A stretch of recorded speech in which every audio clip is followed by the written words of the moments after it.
Bueno, vamos a hacer el segundo ejemplo. El segundo ejemplo, pues también igual, aparentemente podría ser un caso uno o 2, donde pues ya sea potencias iguales o potencias diferentes, pero pues, siempre es una potencia igual a otra potencia, ¿no? Entonces, si ustedes se fijan, del lado izquierdo de la igualdad, nosotros tenemos expresiones que son recíprocos. ¿Qué significa que sea recíproco? Que cambiamos el numerador por el denominador, ¿no? Por ejemplo, 4 tercios es recíproco perdón, 4 tercios es recíproco de 3 cuartos, y 3 cuartos a su vez es recíproco de 4 tercios. O sea, si ustedes se fijan, pues nada más es un cambio del numerador por el denominador, ¿no? Es como si yo les dijera, por ejemplo, el recíproco de 2 tercios, ¿quién es?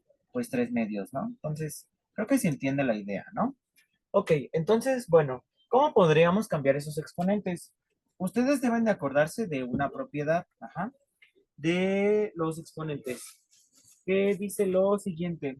Dice que cuando nosotros tenemos b sobre a la menos n, esto puede ser a sobre b a la n. Es decir, si nosotros queremos voltear una expresión, lo único que hay que hacer es cambiar de signo al exponente. En este caso, el exponente pues es positivo. Entonces, si yo lo quiero cambiar, ¿cómo debería tenerlo? Pues negativo, ¿no? Es decir, si yo tengo aquí 4 tercios, bueno, para que se exprese mejor, ¿no? Como por ejemplo, yo tengo aquí 4 tercios a la quién, a la 1 medio, ¿no? Donde el exponente es positivo. Yo lo quiero pasar hacia dónde? Lo quiero voltear, de tal manera, entonces, que me quede 3 cuartos, pero el exponente que le va a pasar, le voy a cambiar el signo. Y es así como nos va a quedar. Entonces, nuestra expresión nos quedaría como 3 cuartos a la x menos 1 por 3 cuartos a la menos 1 medio. Igual, ahora, el 9/16. El 9/16, si ustedes se fijan, el 9 es cuadrado de 3 y el 4 es cuadrado, perdón, el 16 es cuadrado de 4. Entonces, eso se puede expresar como 3 al cuadrado sobre 4 al cuadrado. Ahora, por ejemplo, tenemos un producto de potencias. Entonces, cuando nosotros tenemos un producto de potencias iguales, ¿qué es lo que va a suceder? Pues los exponentes se van a ¿qué? A sumar, ¿no? N más M. Entonces, ahí estas propiedades son importantes. Entonces ahí váyalas anotando en un post-it o con un marcatextos o algo así, ¿no? Entonces, en este caso, ¿yo qué voy a sumar? X menos 1 más menos 1 medio. Entonces, voy a hacer la suma por acá. ¿Ok? Entonces, X menos 1 más menos 1 medio. Entonces, estamos de acuerdo que X menos 1 más por menos 1 medio. Este 1 también lo puedo transformar como 2 sobre 2, ¿no? Entonces, estamos de acuerdo que esto va a ser igual a, bueno, lo voy a poner aquí abajo.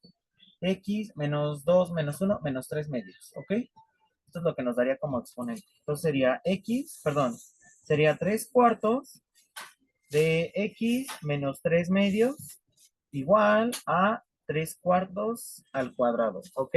También, o no, no se les olvide esta propiedad de los exponentes, que si yo tengo a la n sobre b a la n, esto también puede ser como a sobre b englobado a todo ese exponente, ¿ok?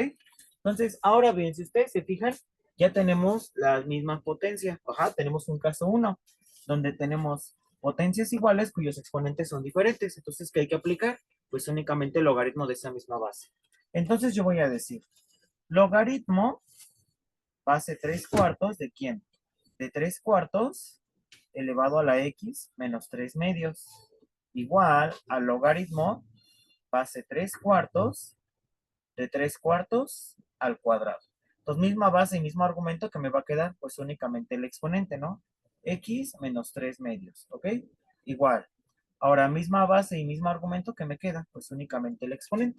Entonces ya nada más lo paso para el otro lado, ¿no? Entonces sería X es igual a 3 medios más 2. Ahora les voy a enseñar un pequeño artificio para cuando necesiten sumar fracciones. Por ejemplo, si yo quiero sumar una fracción con un entero, voy a borrar mientras esta parte de acá, ¿ok? Por ejemplo, aquí, ¿no? Por ejemplo, yo quiero sumar 3 medios más 2. Entonces, fíjense bien, para que no tenga que hacer toda la suma así, pues, que siempre hacemos, únicamente van a hacer lo siguiente. Este lo van a multiplicar por este y lo van a dividir entre este. Entonces, 2 por 2, ¿cuánto es? 4. Entre este, 2. Y si ustedes se fijan, lo estoy reescribiendo nada más, ¿no? 4 medios es lo mismo que 2. Y entonces es más fácil hacer esto o hacer esto. Pues es más sencillo esto, ¿no? Entonces 3 más 4, ¿cuánto es? Pues 7 medios. Entonces, por lo tanto, X, ¿cuánto debe de valer? 7 medios.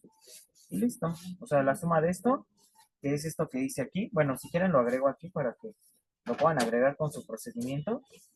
Ajá, nos dio 7 medios, ¿ok? Entonces, pues prácticamente pues esa sería la solución. Como les digo, no es necesario comprobarla, porque pues si ustedes se fijan, pues los exponentes pues son polinomios, ¿no? Entonces, ajá, no tienen restricción alguna, ¿ok? Pero, pero bueno, vamos a pasar al siguiente ejemplo.